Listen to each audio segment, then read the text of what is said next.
Meaning of high treason.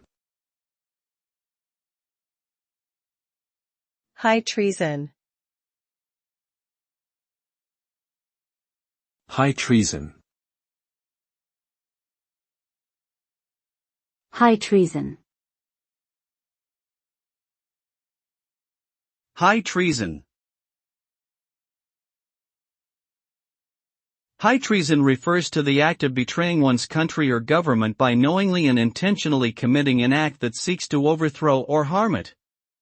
This can include acts such as espionage, sabotage, or attempting to assassinate a head of state.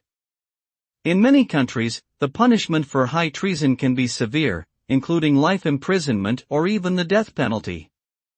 The seriousness of the crime is due to the potential harm it can cause to national security and stability.